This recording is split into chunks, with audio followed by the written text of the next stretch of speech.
Hi, నా పేరు doctor Bharadwaj. నేను CEO and fitness specialist healthy farm fitness. ఈరోజు మనం ఒక ఇంపార్టెంట్ టాపిక్ గురించి తీసుకుందాం. అది ఒక బుక్ అన్నమాట. సో ఈ బుక్ రాసిన ఆయన పేరు ప్రొఫెసర్ డేవిడ్ బస్. ఈ డేవిడ్ బస్ అన్న ఆయన ఎవల్యూషనరీ సైకాలజిస్ట్. అంటే మనిషి సైకాలజీ, లేకపోతే మెన్ సైకాలజీ, విమెన్ సైకాలజీ ఎలా డెవలప్ అవుతుంది, సో లేకపోతే వీళ్ళిద్దరి మధ్య అట్రాక్షన్ అనేది ఎలా కలుగుతుంది అనే దానిపైన ఒక బుక్ రాశారనమాట. ఆ బుక్ పేరు ఏంటంటే when men behave badly. So ఎందుకు ఇక్కడ మగవారు ఎప్పుడు బ్యాడ్గా బిహేవ్ చేస్తారు, ఈ బుక్లో ఆడవాళ్ళు బ్యాడ్గా బిహేవ్ చెయ్యరా? సో ఎందుకు ఆయన ఈ title when men behave badly అనేది యూఎస్ వర్షన్ అనమాట. యూకే వర్షన్ ఇది యూకే వర్షను.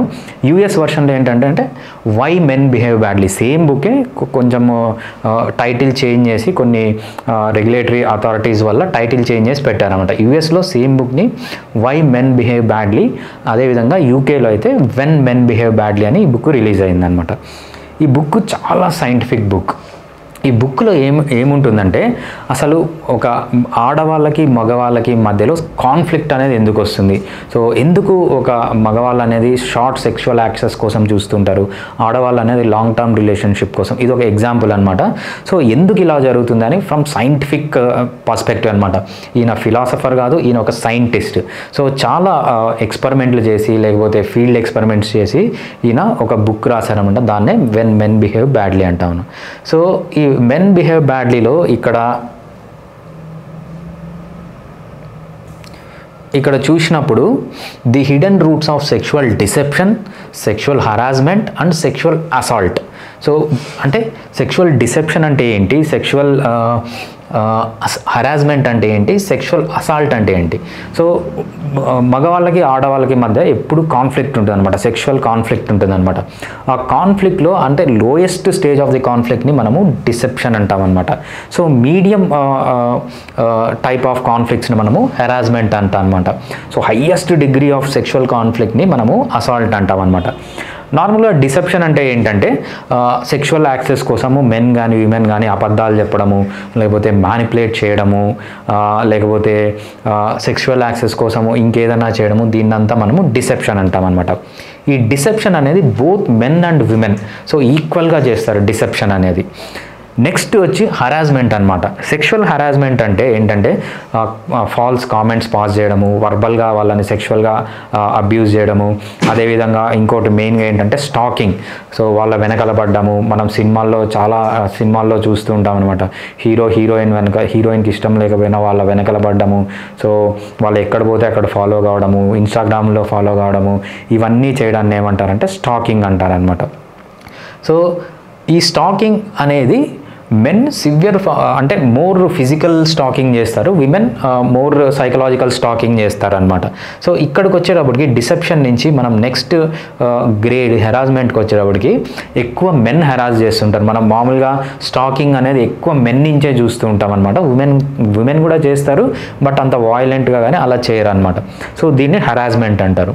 సెక్షువల్ అసాల్ట్ అంటే హయ్యర్ ఫార్మ్స్, అంటే రేప్ చేయడము, అదేవిధంగా రేప్ చేసినప్పుడు వాళ్ళని చంపడము, వాళ్ళని బాడీ పార్ట్స్ తీసేయడము, ఇవంతా సెక్షువల్ అసాల్ట్ కిందకి వస్తాయి అనమాట.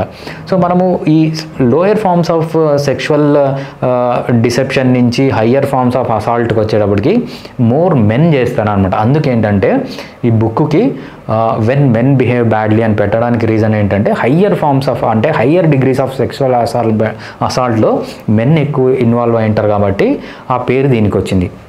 అసలు ఈ బుక్ ఎవరెవరు చదవాలి? ప్రతి ఒక్కరూ చదవాలి.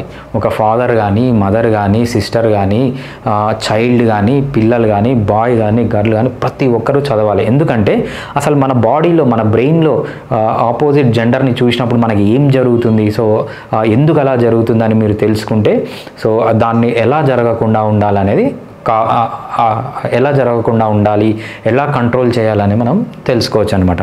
అదేవిధంగా ఒక ఎడ్యుకేషనల్ ఇన్స్టిట్యూట్ కానీ ఒక యూనివర్సిటీ కానీ ఈ బుక్ వాళ్ళు చదివి ఈ బుక్లో కొన్ని మనకు చాలా ఇంపార్టెంట్ టిప్స్ ఉంటాయన్నమాట.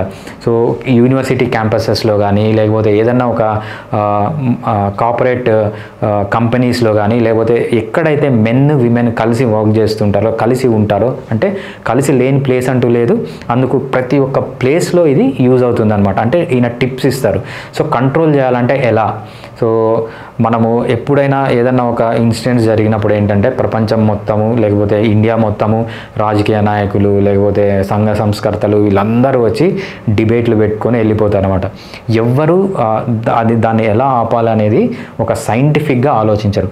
సో ఒక పోలీస్ డిపార్ట్మెంట్ కానీ లేకపోతే ఒక లాయర్ కానీ ఒక సోషల్ యాక్టివిస్ట్ కానీ ఒక డాక్టర్ కానీ ఒక ఎడ్యుకేషనల్ ఇన్స్టిట్యూట్ కానీ ఏదన్నా కూడా ప్రతి ఒక్కరు ఈ బుక్ చదివి దీంట్లో ఇచ్చిన టిప్స్ పాటిస్తే ఏమవుతుందంటే ఈ సెక్షువల్ కాన్ఫ్లిక్ట్ అనేది తగ్గియచ్చు. సో ఈ బుక్ అనేది ఫిజికల్ ఫామ్లోనే కాదు, అమెజాన్లో కూడా అవైలబిలిటీ ఉంటుంది. ఈ బుక్ ప్రతి ఒక్కరూ చదవాలి.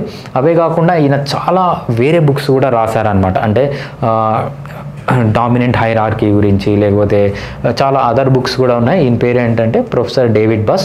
ఈయన one of the greatest scientist to research on men women conflict అనమాట.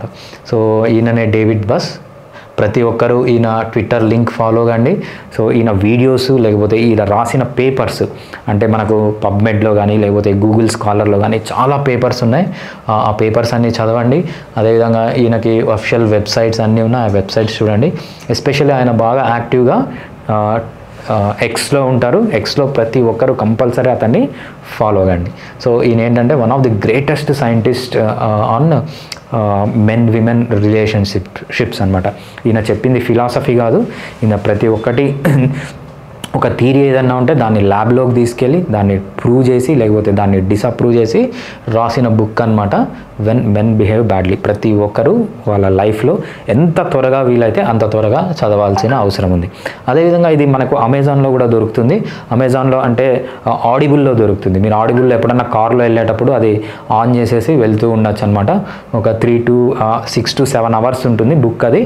సో వీలైనంత త్వరగా ప్రతి ఒక్కరూ చదవండి. చాలా ఇంట్రెస్టింగ్ బుక్ కూడా అది, చాలా యూస్ఫుల్ బుక్, ప్రతి ఒక్కరూ చదవాల్సిన బుక్ అది. ఇర్రెస్పెక్టివ్ ఆఫ్ ది ఏజ్ కానీ జెండర్ కానీ దీనికి అవసరం లేదు. చాలా సైంటిఫిక్ బుక్. Thank you.